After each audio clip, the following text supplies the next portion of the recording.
Osho. Yoga, the Alpha and the Omega, Volume 1. Discourses on the Yoga Sutras of Patanjali, given in Bombay, India. Discourse number 9.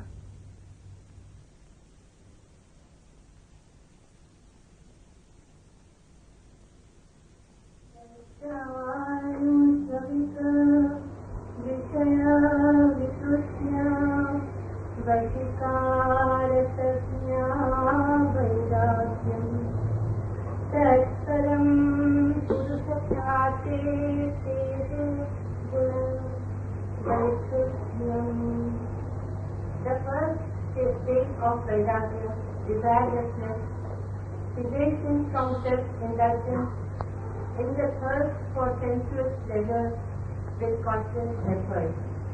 The last state of Vairagya, desirelessness, cessation of all desiring by knowing the innermost nature of Purusha, the Supreme Strength. Abhyas and Vairagya. Constant inner practice and desirelessness. These are the two foundation stones of Patanjali's yoga. Constant inner effort is needed, not because something has to be achieved, but because of wrong habits. The fight is not against nature, the fight is against habits. The nature is there, every moment available to flow in, to become one with it. But you have got a wrong pattern of habits. Those habits create barriers. The fight is against these habits, and unless they are destroyed, the nature, your inherent nature, cannot flow, cannot move, cannot reach to the destiny for which it is meant to be. So remember the first thing, the struggle is not against nature. The struggle is against wrong nurture, wrong habits. You are not fighting yourself. You are fighting something else which has become fixed with you. If this is not understood rightly, then your whole effort can go in a wrong direction. You may start fighting with yourself. And if once you start fighting with yourself, you are fighting a losing battle. You can never be victorious. Who will be victorious and who will be defeated? Because you are both.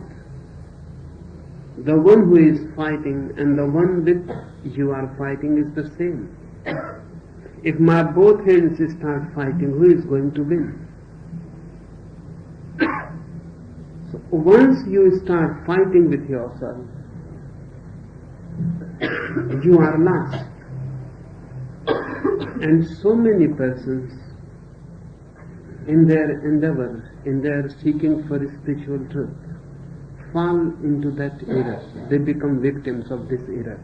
They start fighting with themselves. If you fight with yourself, you will go more and more insane. You will be more and more divided, split. You will become schizophrenic. This is what is happening in the West. Christianity has taught, not Christ. Christianity has taught to fight with oneself, to condemn oneself, to deny oneself. Christianity has created a great division between the lower and the higher. There is nothing lower and nothing higher in you. But Christianity talks of the lower self and the higher self, our body and the soul. But somehow Christianity divides you and then creates a fight. This fight is going to be endless. It will not lead you anywhere. The ultimate result can only be self-destruction, a schizophrenic chaos. That's what is happening in the West.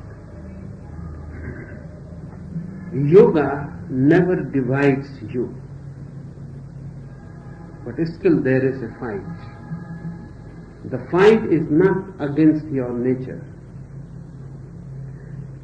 On the contrary, the fight is for your nature. You have accumulated many habits. Those habits are your achievement of many lives. Wrong patterns. And because of those wrong patterns, your nature cannot move spontaneously, cannot flow spontaneously, cannot reach to its destiny. These habits have to be destroyed. And these are only habits. They may look like nature to you because you are so much addicted with them. You may have become identified with them, but they are not you. This distinction has to be clearly maintained in the mind. Otherwise, you can misinterpret Patanjali. Whatsoever has come in you from without and is wrong has to be destroyed. So that which is within you can flow, can flower. Abhyas, constant inner practice, is against habits.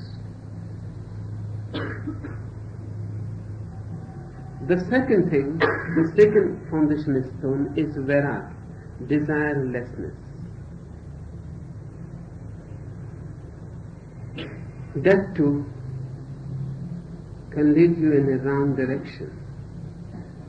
And remember, these are not rules. These are simple directions. When I say these are not rules, I mean they are not to be followed like an obsession. They have to be understood. The meaning, the significance. And that significance has to be carried in one's life. It is going to be different for everyone. So it is not a fixed rule. You are not to follow it dogmatically. You have to understand its significance and then allow it to grow within you.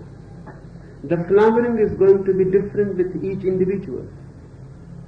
So these are not dead dogmatic rules. These are simple directions. They indicate the direction. They don't give you the detail. I remember once Mullah Nasruddin was working as a doorkeeper in a museum. The first day he was appointed, he asked for the rules.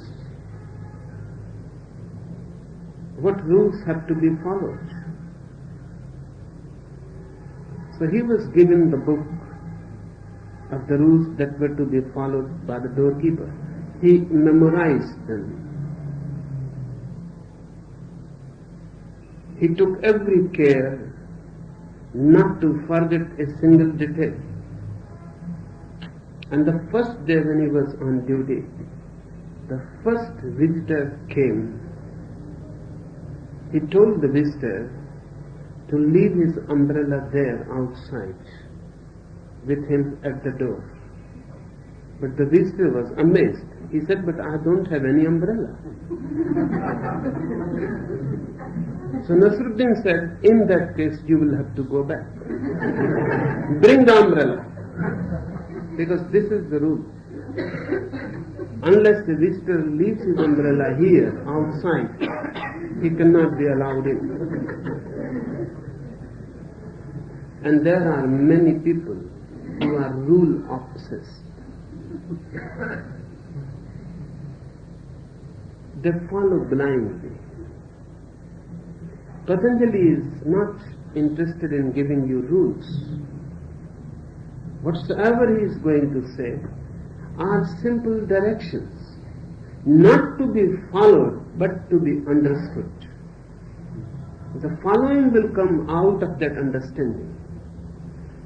And the reverse cannot happen. If you follow the rules, understanding will not come. If you understand, the rules will come, the following will come automatically as a shadow. Desirelessness is a direction. If you follow it as a rule, then you will start killing your desires. Many have done that. Millions have done that. They start killing their desires. Of course, this is mathematical. This is logical. If desirelessness is to be achieved, then this is the best way to kill all desires. Then you will be without desires, but you will be also dead. You have followed the rule exactly, but if you kill all desires, you are killing yourself, you are committing suicide. Because desires are not only desires, they are the flow of life energy. Desirelessness is to be achieved without killing anything. Desirelessness is to be achieved with more life, with more energy, not less. For example, you can kill sex easily if you starve the body. Because sex and food are deeply related. Food is needed for your survival, for the survival of the individual, and sex is needed for the survival of the race, of the species. They are both food in a way. Without food the individual cannot survive, and without sex the race cannot survive. But the primary is individual. If individual cannot survive, then there is no question of the race. So if you starve your body, if you give so little food to your body that the energy created by it is exhausted in day-to-day routine work, you are walking, sitting, sleeping, no extra energy accumulates, then sex will disappear. Because sex can be there only when the individual is gathering extra energy more than he needs for his survival. Then the body can think of the survival for the race. If you are in danger, then the body simply forgets about sex. Hence so much attraction for fasting. Because if you fast, sex disappears. But this is not desirelessness. This is just becoming more and more dead, less and less alive. Jain monks in India, they have been fasting continuously just for this end. Because if you fast continuously and you are constantly on a starvation diet, sex disappears. Nothing else is needed. No transformation of the mind, no transformation of the inner energy. Simply starving helps. Then you become habitual for the starvation. And continuously, if you do it for years, you will simply forget that sex exists. No energy is created. No energy moves to the sex center. There is no energy to move. The person exists just as a dead being. There is no sex. But this is not what Patanjali means. This is not a desireless state.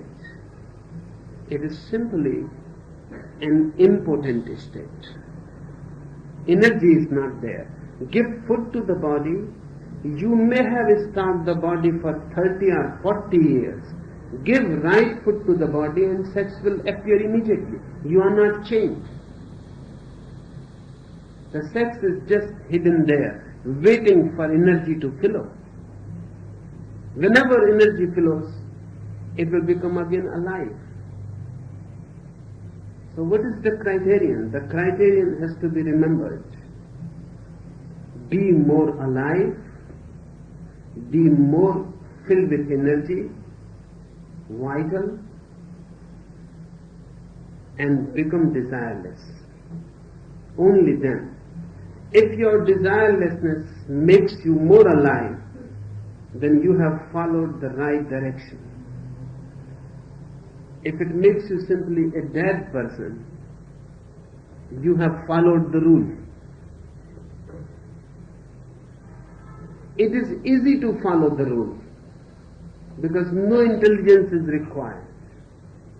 It is easy to follow the rule because simple tricks can do it. Fasting is a simple trick. Nothing much is implied in it. No wisdom is going to come out of it.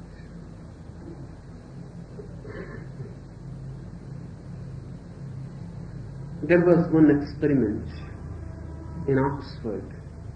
For 30 days, a group of 20 students was totally starved, young, healthy boys.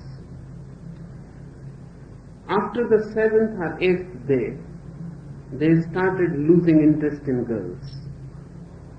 Nude pictures will be given to them and they will be indifferent. And this indifference was not just bodily. Even their minds were not interested.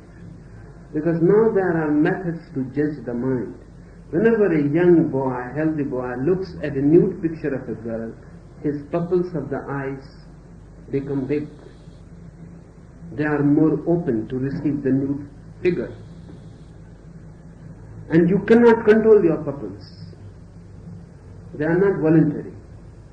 So you may say that you are not interested in sex, but a nude picture will show whether you are interested or not. And you cannot do anything voluntarily. You cannot control your pupils of the eyes. They expand.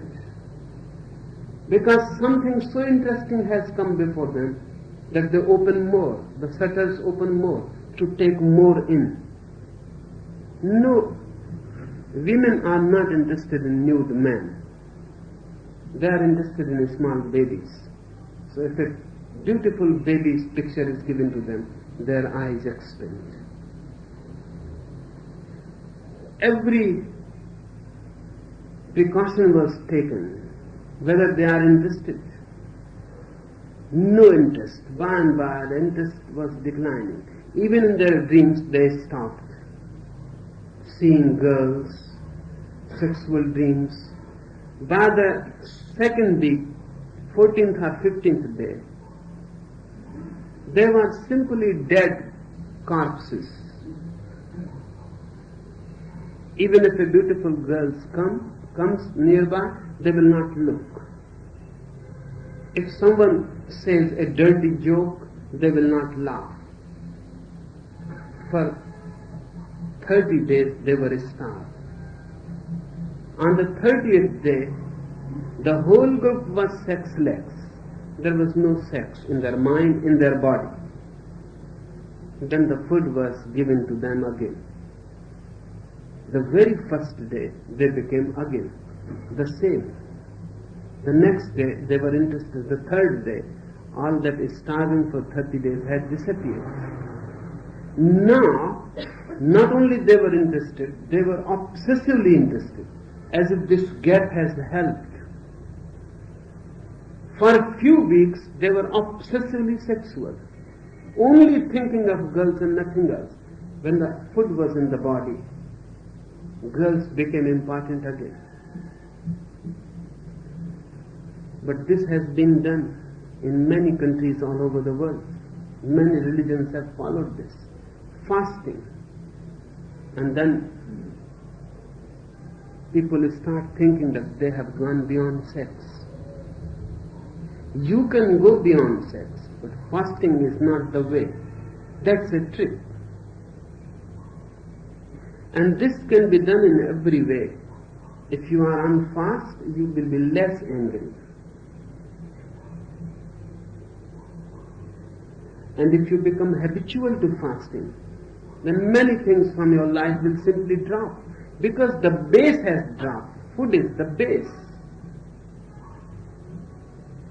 When you have more energy, you move in more dimensions. When you are filled with overflowing energy, your overflowing energy leads you in many, many desires. Desires are nothing but outlets for energy. So two ways are possible. One is your desire changes, the energy remains. Or energy is removed, the desire remains. Energy can be removed very easily. You can be simply operated, castrated, and then the sex disappears. Some hormones can be removed from your body. And that's what fasting is doing. Some hormones disappear. Then you can become sexless. But this is not the goal of Patanjali.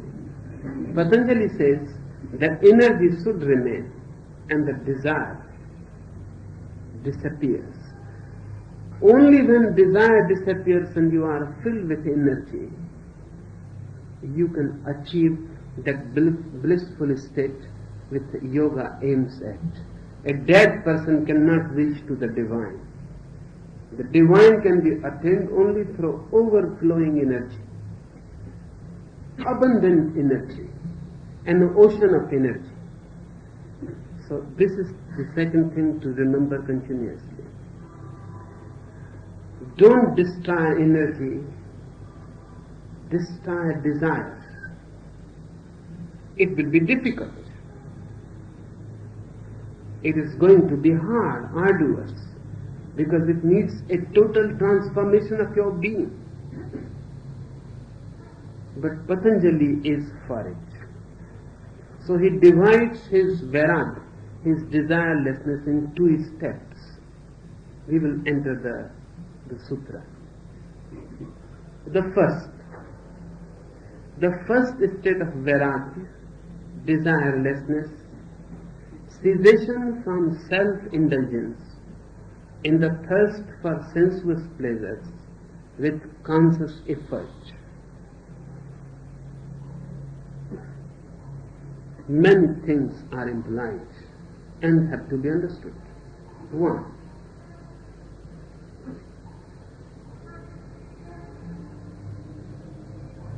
the indulgence in sensuous pleasures. Why you ask for sensuous pleasures? Why the mind constantly thinks about indulgence? Why you move again and again in the same pattern of indulgences? For Patanjali and for all those who have known, the reason is that you are not blissful inwardly. Hence the desire for pleasure.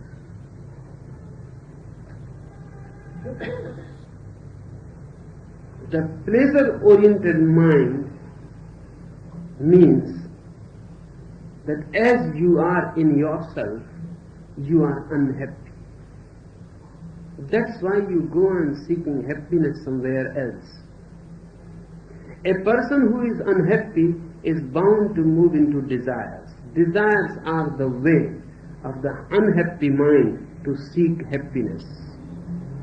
Of course, nowhere this mind can find happiness. At the most, he can find few glimpses. Those glimpses appear as pleasure. Pleasure means glimpses of happiness.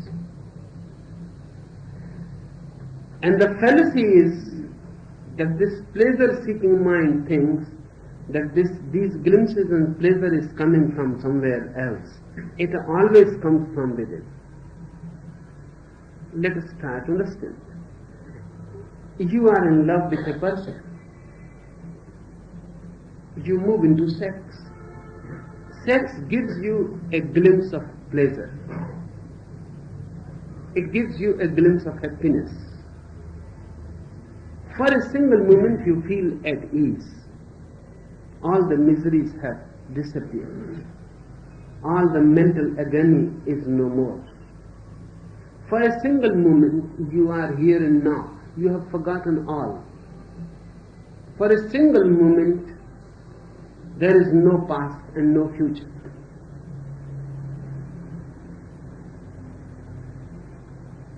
Because of this, there is no past and no future, and for a single moment you are here and now. From within you flows the energy. Your inner self flows in this moment, and you have a glimpse of happiness. But you think that glimpse is coming from the partner, from the woman or from the man. It is not coming from the man or from the woman. It is coming from you. The other has simply helped you to fall into the present, to fall out of future and past. The other has simply helped you to bring you to the nowness of this moment. If you can come to this nowness without sex, sex by and by will become useless. It will disappear. It will not be a desire then. Even if you want to move in it, you can move it into as a fun, but not as a desire.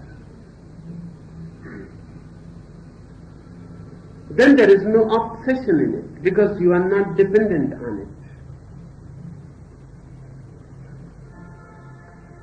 Sit under a tree someday, just in the morning when the sun has not arisen. Because with the sun arising, your body is disturbed, and it is difficult to be at peace within. That's why the East has always been meditating before the sunrise. They have called it Brahma Mahut, the moments of the divine. And they are right, because with the sun, energies rise. And they start flowing in the old pattern that you have created. Just in the morning, the sun has not yet come on the horizon. Everything is silent and the nature is fast asleep. The trees are asleep, the birds are asleep, the whole world is asleep. Your body also inside is asleep. You have come to sit under a tree. Everything is silent. Just try to be here in this moment. Don't do anything, don't even meditate, don't make any effort. Just close your eyes, remain silent in the silence of nature. Suddenly you will have the same glimpse which has been coming to you through sex, or even greater, deeper. Suddenly you will feel a rush of energy flowing from within. And now you cannot be deceived because there is no other. It is certainly coming from you. It is certainly flowing from within. Nobody else is giving it to you. You are giving it to yourself. But the situation is needed a silence, energy, not in excitement. You are not doing anything. Just being there under a tree. And you will have the glimpse. And this will not be really the pleasure, it will be the happiness. Because now you are looking at the right source, the right direction. Once you know it, then through sex you will immediately recognize that the other was just a mirror. You were reflected in him or in her. And you were the mirror for the other. You were helping each other to fall into the present, to move away from the thinking mind to a non-thinking state of being. The more mind is filled with chattering, more sex has appeal. In the East, sex was never such an obsession as it has become an obsession in the West. Films, stories, novels, poetry, magazines, everything has become sexual. You cannot sell anything unless you can create a sex appeal. If you have to sell a car, you can sell it only as a sex object. If you want to sell toothpaste, you can sell only through some sex appeal. Nothing can be sold without sex. It seems only sex has the market, nothing else is significance. Every significance comes through sex. The whole mind is obsessed with sex. Why? Why? This has never happened before. This is something new in human history. And the reason is now West is totally absorbed in thoughts. No possibility of being here and now except sex.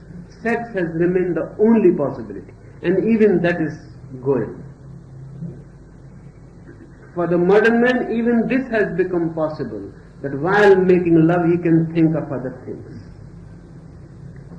And once you become so capable that while making love you can go on thinking of something, of your accounts in the bank, or you can go on talking with a friend, or you can go on somewhere else while making love here, sex will also be finished. Then it will be just boredom, frustrating. Because sex was not the thing. The thing was only this, that because of sexual energy moving so fast, your mind comes to a stop. The sex takes over. The energy flows so fast, so vitally, that your ordinary patterns of thinking stop.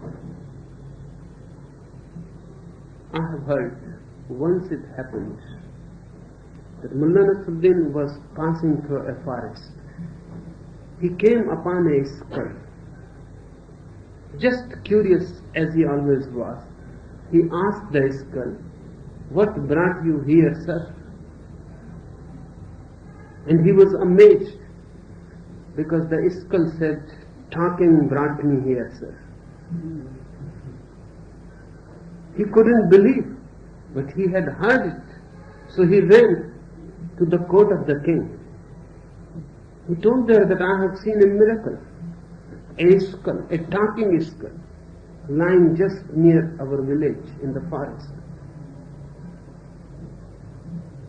The king also couldn't believe, but he was also curious. The whole court followed. They went into the forest. Nasruddin went near the skull and asked again the same question. "What brought you here, sir?" And the skull remained silent. He asked again and again and again, and the skull was dead silent. The king said, "I knew it before, Nasruddin, that you are a liar. But now this is too much. You have played such a joke, you will have to suffer for it." He ordered his guard to cut his head and throw the head near the skull for the ants to eat. When everybody went, the king, his coach, the skull started talking again. And she asked, "What brought you here, sir?" She asked Nasruddin's head, What brought you here, sir?" And Nasruddin said, talking brought me here, sir. And talking has brought men here. The situation that is today.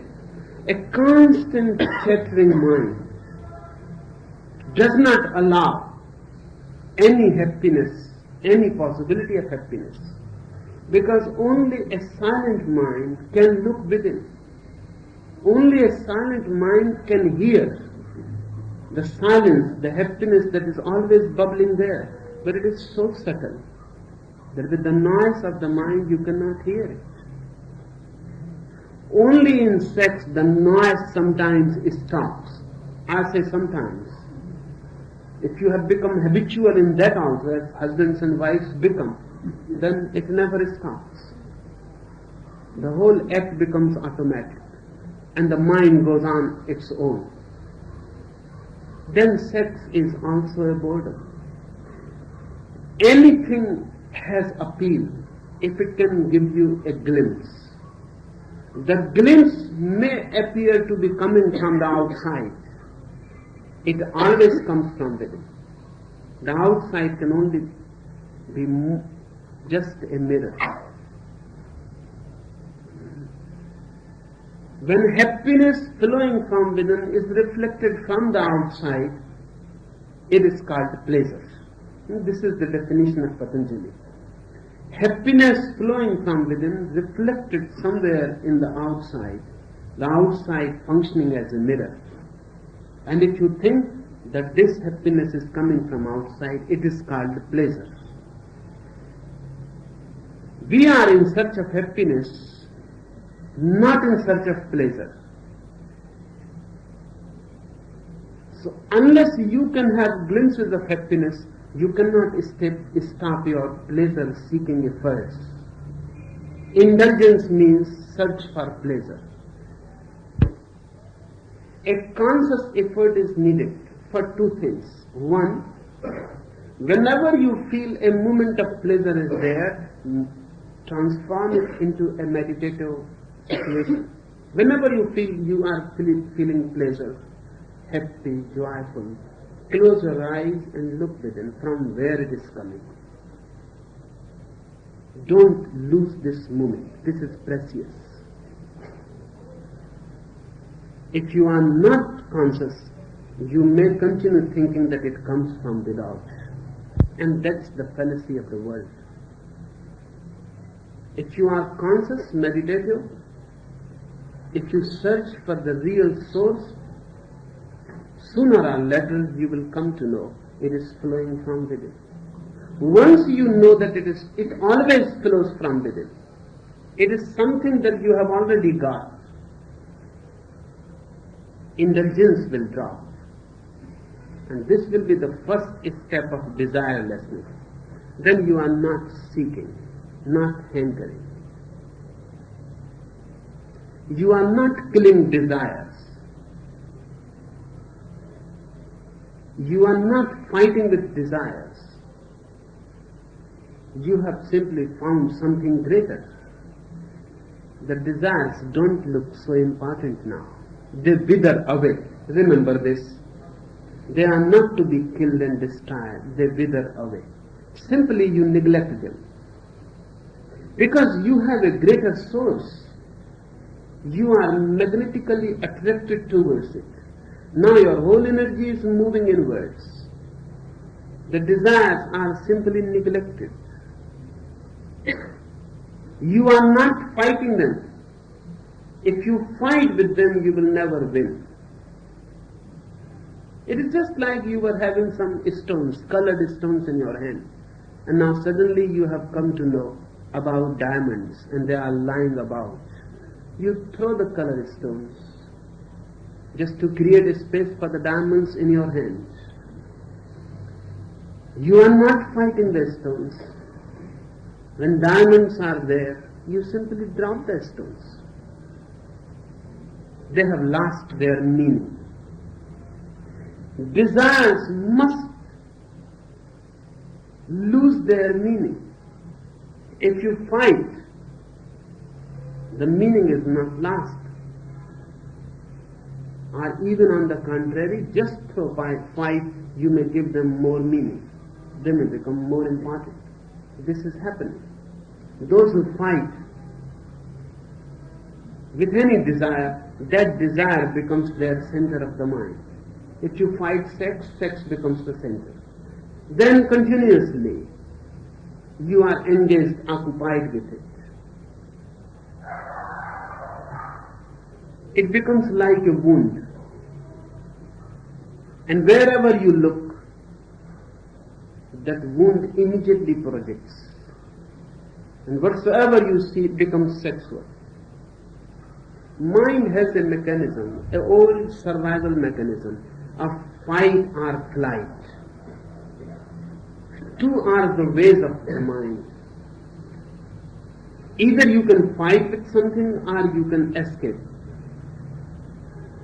If you are strong, then you fight. If you are weak, then you fly. Then you simply escape. But in both the ways, the other is important. The other is the center. You can fight, or you can escape from the world. From the world where desires are possible, you can go to the Himalayas. That too is a fight, the fight of the weak. I have heard, once Mullah Nasruddin was shopping in a village.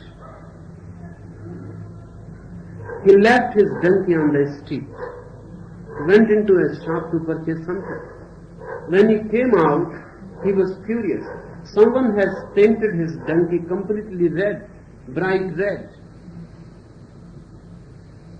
So he was inquired, who has done this? I will kill that man. A small boy was standing there. He said, one man has done this. And that man just has gone inside the pub. So Nasruddin went there, rushed there, angry, mad.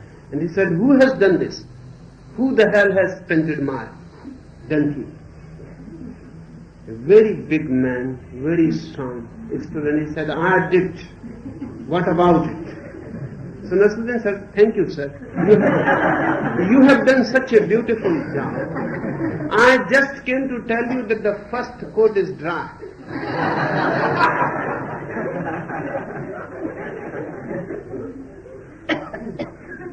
If you are strong, then you are ready to fight.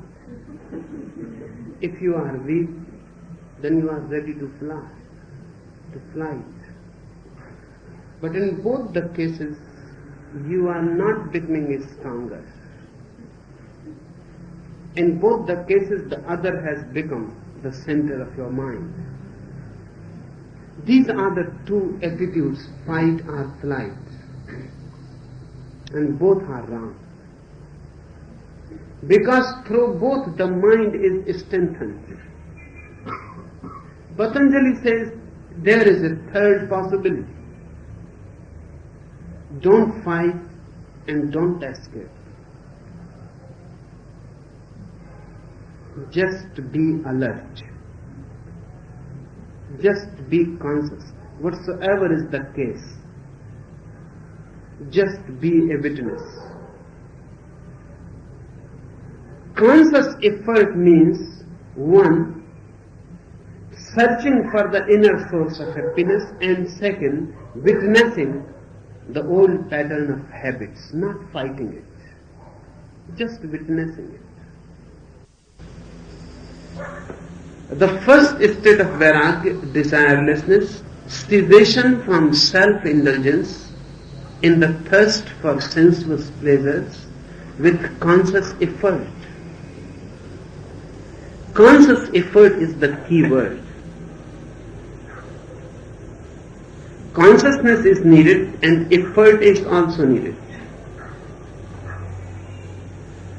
And the effort should be conscious, because there can be unconscious efforts.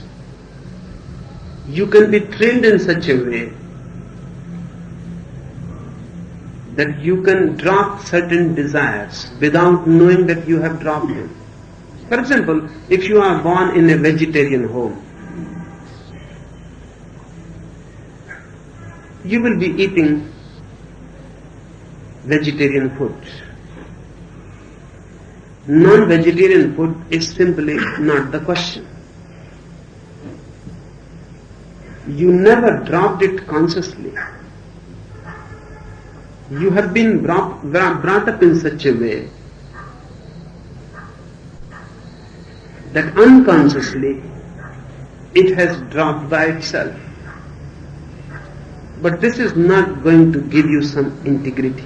This is not going to give you some spiritual strength. Unless you do something consciously, it is not gained. Many societies have tried this for their children, to bring them up in such a way that certain wrong things simply don't enter in their lives. They don't enter, but nothing is gained through it. Because the real thing to gain is consciousness. And consciousness can be gained through effort. If without effort something is conditioned on you, it is not a gain at all. So in India there are many vegetarians, Jains, Brahmins, many people are vegetarians. Nothing is gained. Because just by being born in a Jain family, being a vegetarian means nothing. It is not a conscious effort. You have not done anything about it. If you were born in a non-vegetarian family, you would have taken to non-vegetarian food similarly. Unless some conscious effort is done, your crystallization never happens. You have to do something on your own. When you do something on your own, you gain something. Nothing is gained without consciousness, remember it. It is one of the ultimates. Nothing is gained without consciousness. You may become a perfect saint, but if you have not become through consciousness, it is futile, useless. You must struggle inch by inch, because through struggle more consciousness will be needed. And the more consciousness you practice, the more conscious you become. And the moment comes when you become pure consciousness. The first step is cessation from self-indulgence in the thirst for sensuous pleasures with conscious effort. What to do? Whenever you are in any state of pleasure, sex, food, money, power, anything that gives you pleasure, meditate on it. Just try to find it from where it is coming. You are the source, or the source is somewhere else. If the source is somewhere else, then there is no possibility of any transformation, because you will remain dependent to the source. But fortunately the source is not anywhere else. It is within you. If you meditate, you will find it. It is knocking every moment from within, that I am here. Once you have the feeling that it is there knocking every moment, and you were creating only situations outside in which it was happening, it can happen without situations. You need not depend on anybody, on food, on sex, on power, nothing. You are enough unto yourself. Once you come to this feeling of enoughness, indulgence, the mind to indulge, the indulgent mind disappears. That doesn't mean you will not enjoy food. You will enjoy more. But no, food is not the source of your happiness. You are the source. You are not dependent on food. You are not addicted to it. That doesn't mean you will not enjoy sex. You can enjoy more. But no, it is fun, play. It is just a celebration. But you are not dependent on it. It is not the source. And once two lovers can find this, that the other is not the source of their pleasure, they start fighting with the other. They start loving the other for the first time.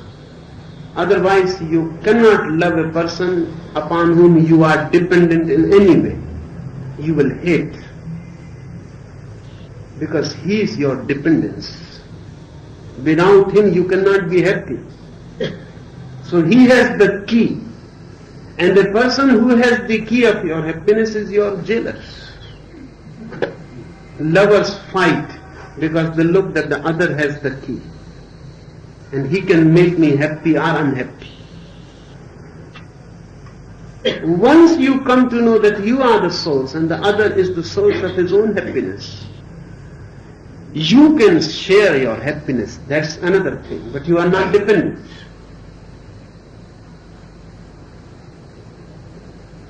You can share, you can celebrate together. That's what love means. Celebrating together, sharing together, not driving from each other, not exploiting each other. Because exploitation cannot be love. Then you are using the other as a means. And whomsoever you use as a means, he will hate you. Lovers hate each other because they are exploiting each other.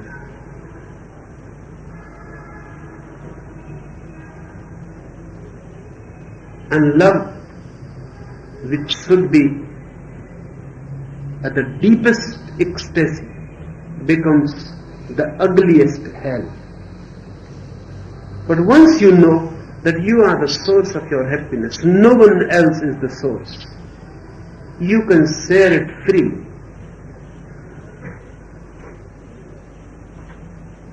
Then the other is not your enemy, not even intimate enemy. For the first time, friendship arises.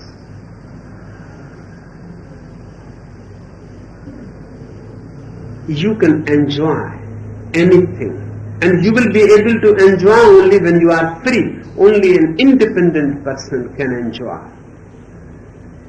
A person who is mad and obsessed with food cannot enjoy. He may fill his belly, but cannot enjoy.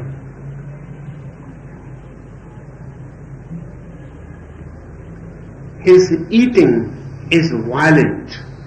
It is a sort of killing. He is killing the food. He is destroying the food. And lovers who feel that their happiness depends on the other are fighting, trying to dominate the other, trying to kill the other, to destroy the other.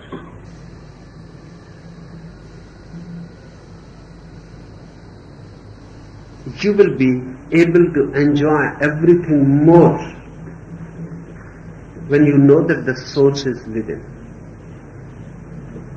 Then the whole life becomes a play. And moment to moment, you can go on celebrating infinitely. This is the first step. With effort, consciousness and effort, you achieve desirelessness. But Patanjali says this is the first. Because even effort, even consciousness is not good. Because it means some struggle, some hidden struggle is on, still. The second and the last step of Vairagya, the last state of desirelessness, cessation of all desiring by knowing the innermost nature of Purush, the Supreme Self. First you have to know that you are the source of all happiness that happens to you. Second, you have to know the total nature of your inner self. First, you are the source. Second, what is this source? First, just this much is enough, that you are the source of your happiness. And second, what this source is in its totality. What this Purusha inner self is. Who am I in its totality? Once you know this source in its totality, you have known all.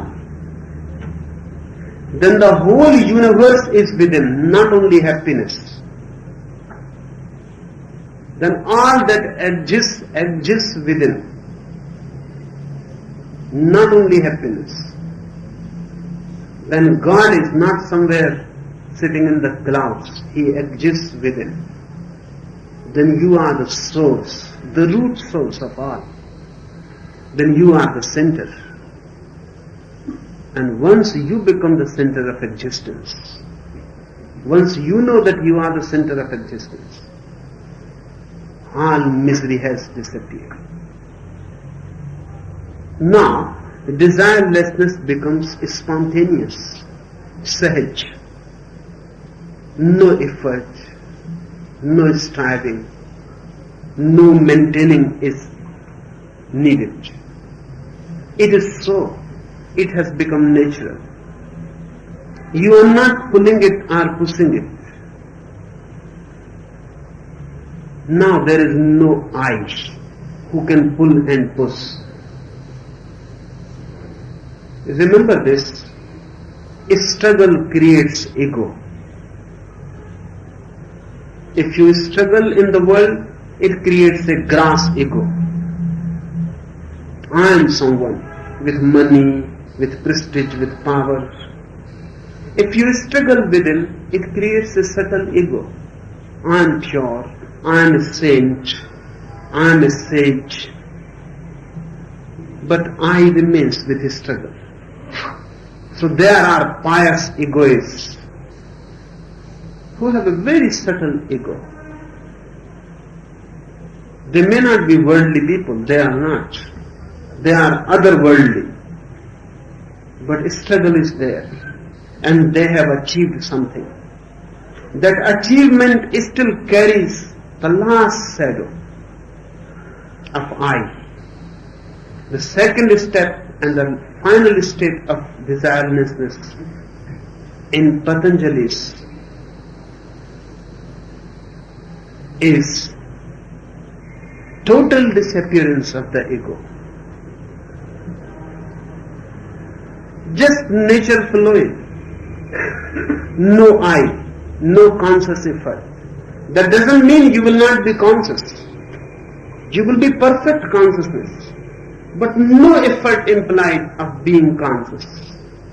There will be no self-consciousness. Pure consciousness. You have accepted yourself and existence as it is. A total acceptance. This is what Lao Tse calls Tao.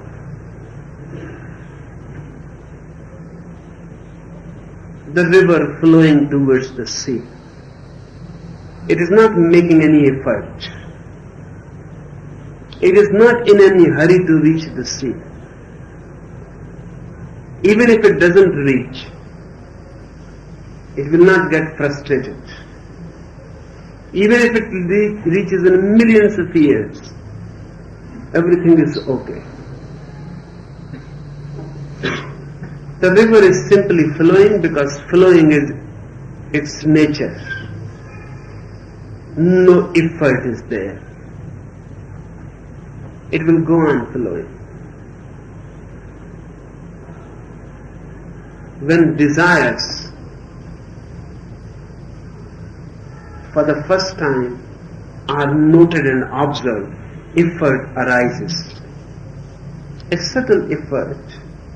Even the first step is subtle effort.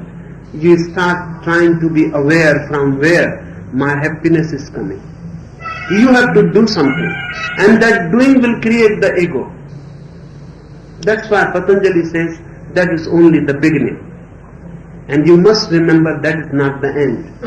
In the end, not only desires have disappeared, you have also disappeared. Only the inner being has remained in its flow.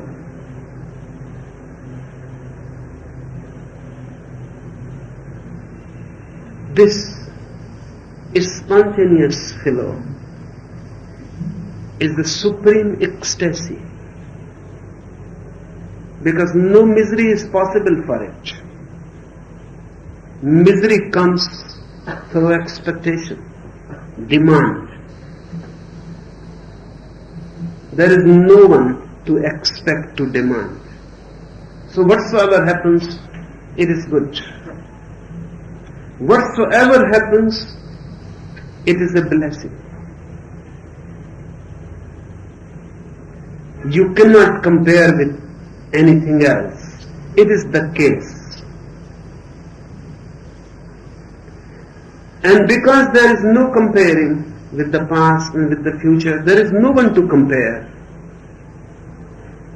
You cannot look at anything as misery, as pain. Even if pain happens in that situation, it will not be painful. Try to understand this. This is difficult. Jesus is being crucified. Christians have painted Jesus very sad. They have even said that he never laughed. And in their churches, they have the sad figure of Jesus everywhere. This is human. We can understand it. Because a person who is being crucified must be sad. He must be in inner agony. He must be in suffering. So Christians go on saying that Jesus suffered for our sins, but he suffered. This is absolutely wrong. If you ask Patanjali or me, this is absolutely wrong. Jesus cannot suffer. It is impossible for Jesus to suffer. And if he suffers, then there is no difference between you and him. Pain is there, but he cannot suffer. This may look mysterious, but this is not. This is simple. Pain is there. As far as we can see from the outside, he is being crucified, insulted. His body is destroyed. Pain is there, but Jesus cannot suffer. Because in this moment when Jesus is crucified, he cannot ask. He has no demand. He cannot say, this is wrong. This should not be so. I must be crowned and I am crucified. If he has this in the mind that I must be crowned and I am crucified, then there will be pain. If he has no futuring in the mind that I should be crowned, no expectation for the future, no fixed goal to reach, wherever he has found himself is the goal then. And he cannot compare. This cannot be otherwise. This is the present moment that has brought to him. This crucifixion is the crown. And he cannot suffer, because suffering means resistance. You must resist something, only then you can suffer. Try it. It will be difficult for you to be crucified, but there are daily crucifixions, small, They will do. You have a pain in the leg or in the head, you have headache. You may not have observed the mechanism of it. You have headache and you constantly struggle and resist. You don't want it. You are against it. You divide. You are somewhere standing within the head and the headache is there. You are separate and the headache is separate. And you insist that it should not be so. This is the real problem. You try once not to fight, fill with the headache, become the headache, and say, this is the case, this is how my head is at this moment. And at this, it may go in future, but in this moment headache is there. Don't resist. Allow it to happen. Become one with it. Don't pull yourself separate. Flow into it. And then there will be a sudden upsurge of a new type of happiness you have not known. When there is no one to resist, even headache is not painful. The fight creates the pain.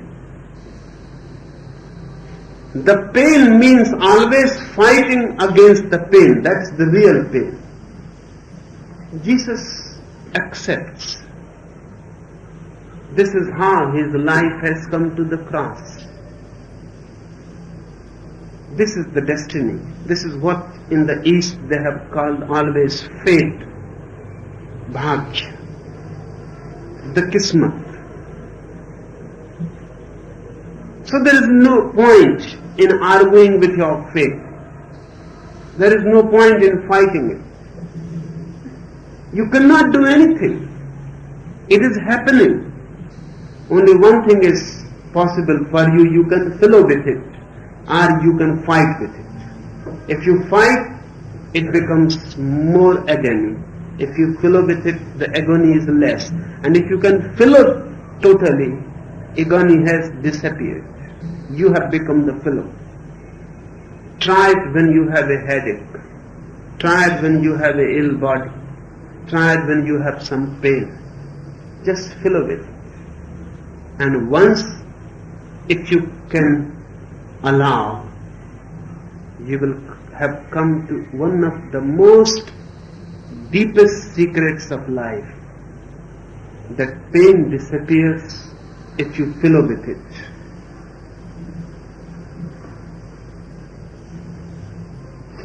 And if you can flow totally, pain becomes happiness.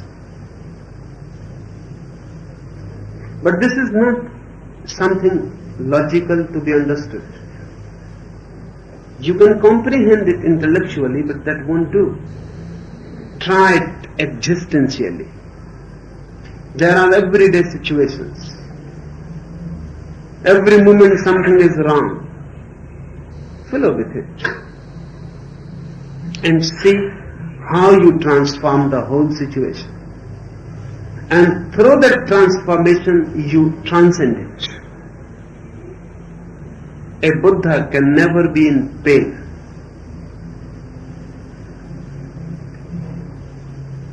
That is impossible. Only an ego can be in pain. Ego is a must to be in pain. And if the ego is there, you can transform your pleasures also into pain. If the ego is not there, you can transform your pains into pleasures. The secret lies with the ego.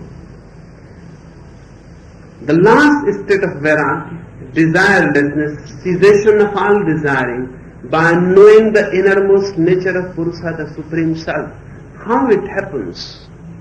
Just by knowing the innermost core of yourself, the Purusha, the dweller within.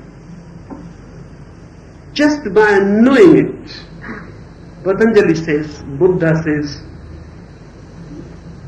Lao Tse says, just by knowing it, all desires disappear.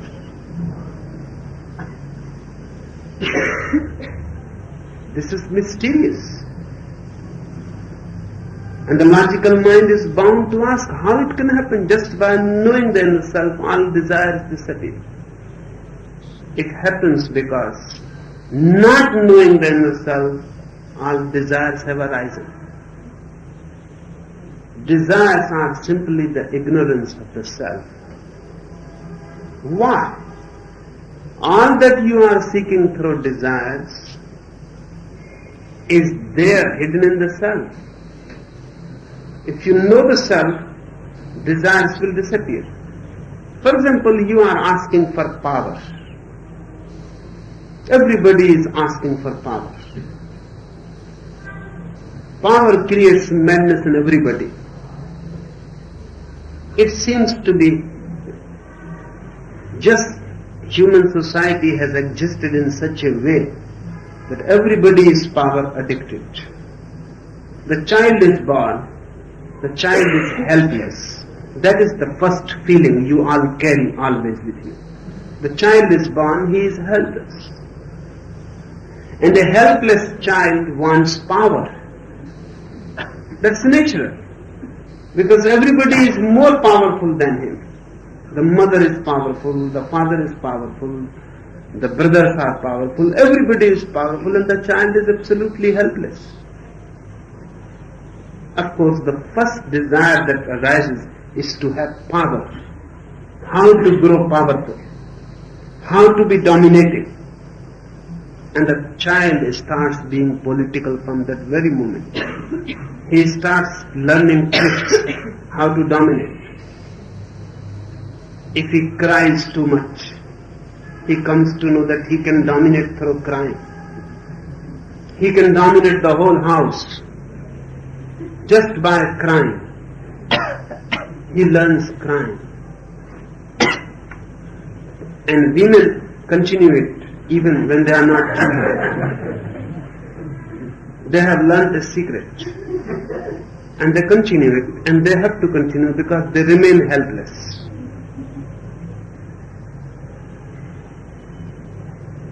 That's a power politics. He knows a trick. He can create disturbance. And he can create such disturbance that you have to accept and compromise with him. And every moment he feels deeply that the only thing that is needed is power, more power. He will learn, he will go to school,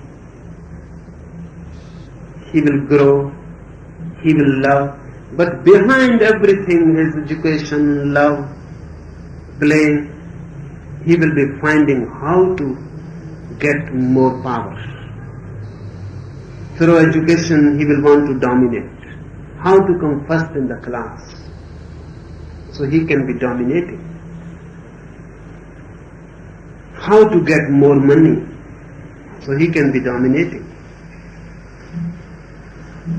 How to go on growing the influence and the territory of domination.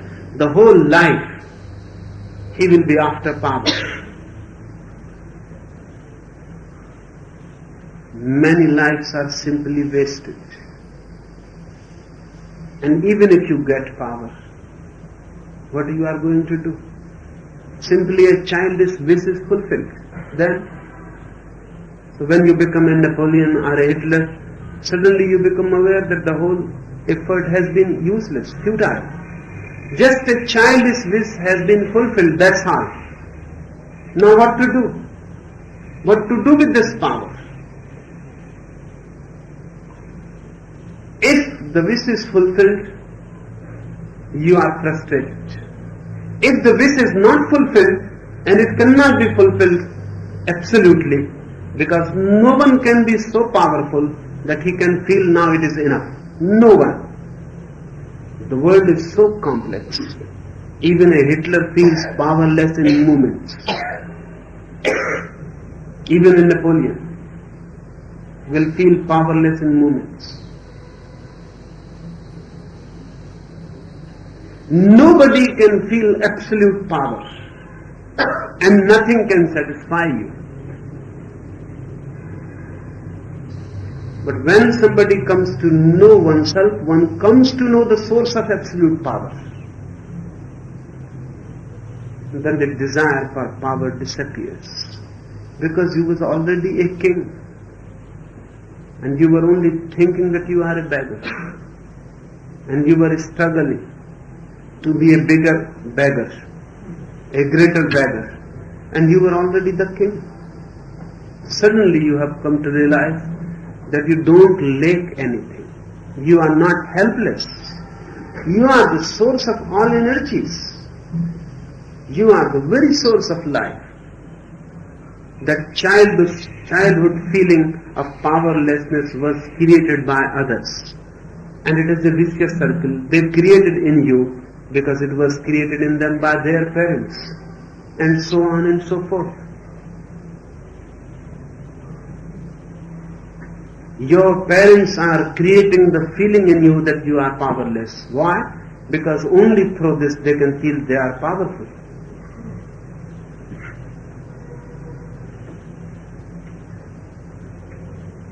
You may be thinking that you love children very much. That doesn't seem to be the case. You love power. And when you get children, you become mothers and fathers. You are powerful. Nobody may be listening to you. You may be nothing in the world, but at least in the boundaries of your home, you are powerful. You can at least torture small children. And look at fathers and mothers, they torture. And they torture in such a loving way that you cannot even say to them that you are torturing. They are torturing for their own good, for the children's own good. They are helping to grow, helping them to grow. They feel powerful. Psychologists say that many people go to the teaching profession just to feel powerful. Because 30 children at your disposal. You are just the king. It is reported that Aurangzeb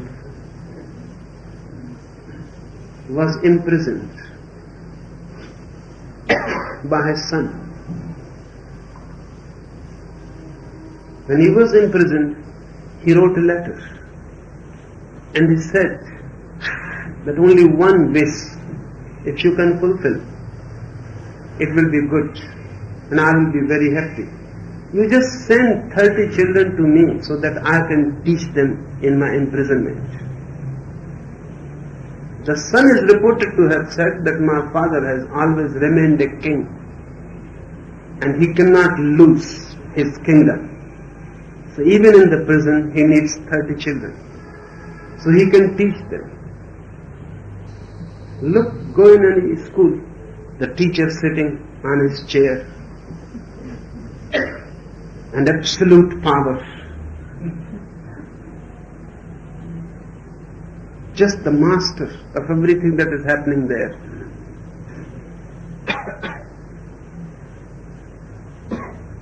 People want children not because they love, because if they love really, the world will be totally different. If you love your child, the world will be totally different. You will not help him to be helpless, to feel helpless. You will give him so much love that he will feel he is powerful. If you give love, then he will never be asking for power. He will not become a political leader. He will not go for elections. He will not try to accumulate money and go mad after it. Because he knows it is useless. He is already powerful. Love is enough. But nobody is giving love. Then he will create substitutes. All your desires, whether of power, of money, prestige, they also that something has been taught to you in your childhood. Something has been conditioned in your biocomputer, and you are following that conditioning. Without looking inside, that whatsoever you are asking is already there. Patanjali's whole effort is to put your biocomputer in silence, so it doesn't interfere. This is what meditation is. It is putting your biocomputer for certain moments into silence, into a non-chattering state, so you can look within and hear to your deepest nature. Just a glimpse will change you, because then this biocomputer cannot deceive you. This biocomputer goes on saying that do this, do that. It goes on continuously manipulating you, that you must have more power, otherwise you are nobody. If you look within, there is no need to be anybody. There is no need to be somebody. You are already accepted as you are.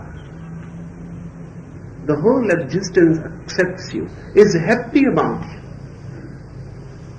you. You are a flowering, an individual flowering, different from any other, unique. And God welcomes you. Otherwise you could not be here. You are here only because you are accepted. You are here only because God loves you, or the universe loves you, or the existence needs you. You are needed. Once you know your innermost nature, what Patanjali says, the Purusha. The Purusha means the inner dweller. The body is just a house. The inner dweller, the inner dwelling consciousness is Purusha. Once you know this inner dwelling consciousness, nothing is needed. You are enough, more than enough. You are perfect as you are.